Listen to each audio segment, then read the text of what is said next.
Aramigo John, qué placer poder tenerte en 13 de vuelta. Lastimosamente así, ¿verdad? Vía Zoom y no en persona como me hubiese gustado y como ya estuvimos en varias oportunidades. Así es, la verdad que siempre son súper amenas nuestras conversaciones y súper interesantes y por lo menos tenemos la posibilidad de hacerlo online. Así es, ya la última vez que hablamos, ahora que por supuesto estábamos hablando del tiempo nublado, ya vos me comentabas sobre tus próximos proyectos, sin mucho detalle, como tiene que ser, pero ahora ya tenemos tu segundo bebé espectacular. Y antes de empezar a hablar de Apenas el Sol, quiero nada más recordar así rápidamente dónde podemos ver hoy mismo el tiempo nublado. Bueno, el tiempo nublado está, lo que pasa es que es muy difícil decir está en esta plataforma porque dependiendo del país en el que Sí, estés, vas a encontrar en ciertas plataformas o no. En Paraguay se puede ver en ScreenPI, seguro, se sí. puede ver en Apple TV también, y en cualquier territorio, o sea, en el territorio en el que estés sería bueno, si tenés ganas de ver, que mires en Apple TV, en Amazon, en Google Play, en sí, ahora ya no está, estaba en otras plataformas especializadas en el documental, pero ahora en esas plataformas principalmente está. Genial, hiciste un trabajo maravilloso, no solamente en el documental, sino también un trabajo de marketing, un trabajo de distribución también genial. Carlos Martínez nunca se olvida de tu trabajo, siempre que hablamos de vos en el noticiero, nombramos el tiempo nublado. Muchísimas gracias. Muchos cariños también a Carlos. Él es genial. Pero ahora sí, concentrémonos en Apenas el Sol, que ya se estrenó y de forma muy positiva, ¿verdad? Con resultados positivos. Antes de contar sobre eso y todo lo que va a ser su recorrido, ¿cómo fue la realización de este proyecto? ¿Cómo llegaste al pueblo ayoreo? ¿Cómo también te manejaste con el idioma, ¿verdad? Y si también aprendiste algo de este idioma. Bueno, llegué, te voy a tratar de hacer un resumen de la historia de cómo llegué, porque la verdad que fue un camino muy largo, pero yo en un momento, en el 2013, me encontré con una noticia en el diario, en un diario suizo, sobre la existencia de personas viviendo en aislamiento voluntario en los bosques chaqueños, personas a lloreo. Y yo en ese momento me di cuenta de que yo no tenía conocimiento de que eso todavía existía. Y me sorprendió mucho, empecé a investigar, una investigación que llevó muchísimo tiempo, muchísimos años, y mucha gente que trabaja desde hace muchos años con los ayoreos, con el pueblo ayoreo, tuvo la paciencia, el amor, la dedicación de ir guiándome en ese camino. Al principio Beno Glauser y después también otros colaboradores, Miguel Lovera, Junior Alarcón, Dani Gómez, un montón de gente que lleva mucho, mucho trabajo y mucha trayectoria con el pueblo ayoreo. Y a partir de ahí me fui acercando y me encontré con Mateo Sobó de Chiqueno, que es el protagonista de nuestra película. Ujú. Eh, en un proceso de investigación que llevó más o menos 3 años, una investigación que hicimos en muchos momentos de manera teórica, de manera académica y también fundamentalmente una investigación que hicimos in situ con el pueblo ayoreo en las comunidades del Chaco. Wow, muchísimo trabajo. ¿Y el idioma te ayudó, Mateo, con el idioma Sí, lloreo? sí, al principio en los encuentros y en los viajes de investigación que hicimos, que fueron muchos, Mateo se encargaba de hacer la traducción al español, pero después nos dimos cuenta de que ese no podría ser un sistema que nos ayude durante el rodaje, porque no queríamos poner toda la responsabilidad de En la él. traducción sobre Mateo, sobre todo porque Mateo necesitaba concentrarse en su trabajo mismo, que es el de grabar el testimonio de otros a lloreo. Mateo desde los años 70 viene grabando en cassettes historias, testimonios, canciones, teatralizaciones del pueblo ayoreo. Qué Y lo que la maravilla. Historiador, es un historiador nato. un investigador natural. Sí, totalmente, totalmente. Entonces lo que la película hace es acompañar el trabajo de Mateo en ese registro que él hace de su pueblo y de su cultura, ¿verdad? Entonces, era demasiado que Mateo lleve esas dos tareas durante el rodaje, entonces le incorporamos al equipo de manera estable a un reconocido traductor ayoreo, Óscar Pozoraja, y él estuvo con nosotros en todos los procesos, en todos los días de rodaje y también en el proceso de edición. Wow. ¿Cuántas horas aproximadamente de material tuviste antes de llegar a la película final? Nosotros grabamos aproximadamente 40 horas, pero si te pones a pensar que grabamos en el 2016, en el 2018, en el 2019, no son tantas horas para un documental, o por lo menos desde la era digital. 40 horas no se considera una cantidad demasiado grande de horas para un documental, pero Oscar tuvo la tarea de transcribir y traducir todo el material, o sea, las 40 horas tenían subtítulo en español de principio a fin, y Mamá. entonces el material entró así a la edición para que la editora Valeria Rosiopi de Argentina y yo podamos tener un entendimiento total de lo que estaba ocurriendo en el material, ¿verdad? Pero eso tampoco hizo que Oscar deje de participar, al contrario, cada vez que teníamos un corte, lo volvíamos a chequear con Oscar de principio a fin para mantener siempre el sentido de lo que estaban diciendo, ¿verdad? Claro. Y Sí. hacer un material audiovisual sabemos que requiere de muchísimo trabajo, de muchos años en realidad. Pero, ¿qué fue lo más, no digo complicado, sino lo más desafiante de este proyecto? Sí, yo creo que todo el proyecto y todo lo que implicó para mí el proyecto fue el periodo y el proceso probablemente más complejo que pasé en todos estos años de trabajar en el audiovisual, ¿verdad? Pero creo que hay un desafío en particular que es el más delicado y es también el más peligroso, que es eh, desde dónde se coloca la mirada, ¿no?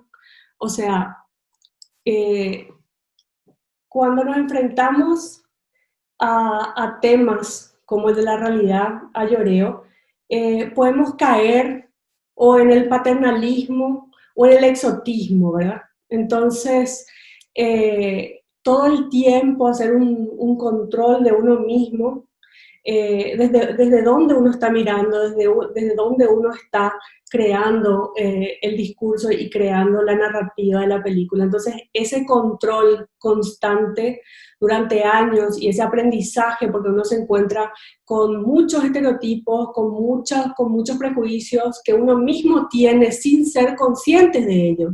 Claro. Porque, simplemente porque crecimos así, crecimos en un pensamiento postcolonial, que yo no le quiero llamar postcolonial porque creo que sigue muy vigente, entonces Sigue siendo colonial. crecemos en este pensamiento colonial, ¿no? Que es Ujú. europeísta, es blanco, ¿verdad? Es un pensamiento blanco, etc. Entonces, ser consciente de todo eso y ir rompiendo esos conceptos todos los días, creo que fue el desafío más grande que tuve en esta película.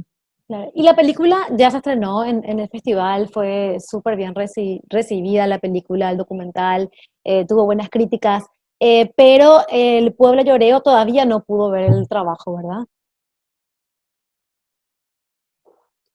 El pueblo lloreo todavía no pudo ver el trabajo, lo único que vieron hasta ahora fue el tráiler Ujú. y lo que me hicieron llegar es muchísima alegría, realmente están muy contentos de que su historia pueda ser conocida, pero nosotros tenemos una responsabilidad muy grande con la situación del COVID, que viniendo de ciudades sería muy peligroso que nosotros en este momento lleguemos a las comunidades que están bastante alejadas en el Chaco paraguayo y que llevemos con nosotros la posibilidad del contagio y Claro. de la transmisión del COVID en este momento.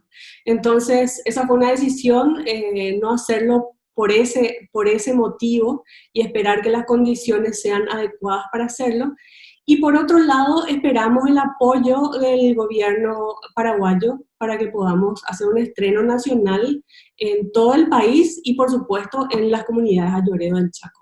Claro, y ya que hablaste de apoyo, ahora vos venís trabajando hace muchísimo tiempo en el audiovisual, antes también como productora, me acuerdo de tu boliche que tanto nos gustaba, siempre vos Sí. apoyando el arte, ¿verdad? Porque la casita se llamaba, ¿verdad? La placita, en La la placita, placita, era la placita, pero tuve uno antes con Mario Ferreiro que se llamaba El Café de la Iguana, que fue el primero que wow, tuve. y eras recontra jovencita cuando empezaste entonces. Tenía menos de la edad que todavía no podía tomar alcohol, digamos, pero ya Imagínate. tenía edad. Imagínate, Ara, esto estamos hablando de muchos años, pero yo recuerdo con mucho cariño la placita, ¿verdad? Me encantaba, Sí. siempre habían conciertos, ballet, ay, no sé, me veo lo ahí bailando flamenco con Emilio Paredes, con su música, ¿verdad? Entonces, digamos que ya tenés una trayectoria bastante larga con tu corta edad. Entonces, hoy en día, me imagino que para vos es bastante menos complicado, porque fácil nunca es ni va a ser conseguir apoyo para poder hacer un audiovisual. Me imagino que sí, ¿verdad? Bueno, yo creo que si tenemos en cuenta los 25 años que llevo trabajando en el medio, se puede decir que la situación es mucho más alentadora. Se generaron muchas vías de financiación en el mundo, tanto del sector privado como del sector público, pero en Paraguay la verdad que sigue siendo muy difícil conseguir apoyo. No hay sistemas claros, transparentes, llamados concursos públicos, pues tenemos el único, el del FONDEC, pero que desafortunadamente también el FONDEC no tiene capacidad porque debe cubrir todas las disciplinas Sí, artísticas, como vos bien sabes. no solamente el audiovisual. Y el cine, exacto, y el cine necesita un cuidado particular, un tipo de presupuesto particular también, que es mucho más elevado que el resto de las disciplinas, y todavía no tenemos nosotros ese sistema que ojalá podamos tener con el INAP, ¿verdad? Claro. Con el Instituto de Cine, que todavía no está en funcionamiento y que esperemos que realmente pueda llegar a ser una entidad, un ente transparente y eficaz en la financiación para generar materiales, pero no solo para generar materiales, sino para difundirlos, porque también pasa con el cine paraguayo mucho que se logra con mucho esfuerzo realizar la película, hacer toda la postproducción, incluso a lo mejor hacer un pequeño estreno, pero después la película no se puede ver, no hay forma de ver las películas. Entonces también necesitamos un sistema, pensar en un sistema de distribución que realmente haga que el cine paraguayo esté disponible en Paraguay y en el mundo, ¿verdad? Claro, ya que hablaste justamente de eso, ¿cuándo vamos a poder ver en Paraguay apenas el sol y cuál es el próximo recorrido que tiene? Bueno, gracias a ITFA, porque ITFA realmente nos dio un escenario muy importante donde tuvimos repercusión internacional. Entonces, a partir de ahí empezamos a recibir invitaciones de festivales y ya desde la semana que viene voy a poder empezar a dar información de qué festivales va a estar haciendo el tiempo, perdón, el tiempo nublado. Apenas. Hablé del tiempo nublado. Apenas el sol, ¿verdad? Porque viste que los festivales tienen tienen una especie de embargo de prensa, tenés que esperar hasta un cierto tiempo para contar en qué festivales van a estar, etcétera, pero ya desde la semana que viene vamos a empezar a compartir los próximos festivales que vamos a hacer. La película va a estar sí o sí estrenada en salas de cine de Holanda y de Ujú, toda Suiza. Eso ya está confirmado porque se vendieron esos territorios y lo bien. que queremos es lograr lo mismo en Paraguay, que se vea en Asunción, en las ciudades del interior y en el Chaco. Y que no solamente que sea un estreno de nicho. Viste que a veces pasa que las películas llegan a su público natural, digamos. O sea, en este Claro, sentido, festivalero en tratándose, digamos, de un festivalero, o documental. podemos decir, perdón. Sí, tratándose a veces de un documental que en Paraguay todavía no está acostumbrado tanto la gente, tanta la gente a ir a ver un documental, cosa que me gustó cómo trabajó Juan Manuel Salinas porque creo que su documental se vio bastante, ¿verdad? pero las salas comerciales parece que tienen miedo de hacer su estreno comercial con los documentales. Sí, sí, bueno, ese es un desafío también que no hay que olvidar, ¿verdad? Los exhibidores, que Sí, yo siempre le pido a los exhibidores que den espacio a los materiales audiovisuales porque ellos son clave en el proceso, ¿verdad? Que es lo que decíamos antes, si las películas no se ven, al final no tienen sentido de ser realizadas, entonces es súper necesario que ellos desde sus lugares puedan apoyar los estrenos nacionales, pero también queremos que no sea solamente la gente, los cinéfilos, ni tampoco solamente la gente que ya conoce la problemática de los pueblos claro, originarios, claro. sino que se pueda abrir a un público más general, porque hay que tener en cuenta que el tema central de esta película es la pérdida del hogar realmente y la imposibilidad de recuperar ese hogar. Entonces es un tema finalmente universal que está tratado a través de la brutal experiencia de desarraigo que sufrieron y que siguen sufriendo los ayoreos. Claro. Ahora, en honor al tiempo, dos cositas. Una, bueno, felicitarte, ¿verdad?, por tu inclusión en la Academia de Cine Sí. de Europa. Contanos cómo te sentís con esa invitación. Bueno, yo realmente nunca tuve como objetivo, no pensé que iba a pasar tampoco, pero me da una alegría inmensa porque vos bien sabés que yo vivo como dividida entre dos universos, que es mi vida que sigue existiendo de manera muy, muy fuerte, muy sólida en Paraguay, y también mi vida que existe de manera eh, diaria en Suiza también. Y entrar a la Academia de Cine es representar a mi segundo hogar, es representar a Suiza, y eso me da una gran alegría. Y se completa como un círculo porque al mismo tiempo puedo seguir trabajando por el cine paraguayo desde la Academia de Cine Paraguay también. Claro, es es la verdad que es un nexo y un contacto maravilloso que también es reconocer todos estos años tuyos de carrera y también lo que haces allá. O sea, ellos mismos también reconocen que vos estás viviendo allá y que también haces bastante por el cine europeo.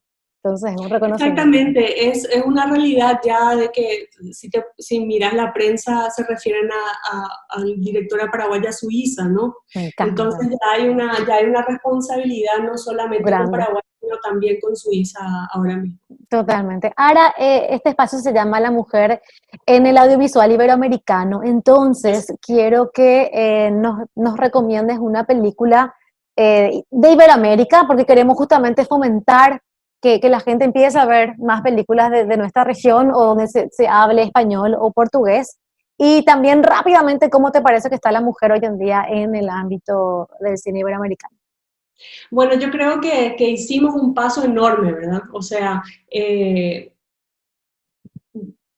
ya los festivales están tratando de programar de manera más equitativa, los fondos están tratando de apoyar a más mujeres directoras, pero todavía hay un montón de trabajo que hacer, todavía la diferencia es muy grande.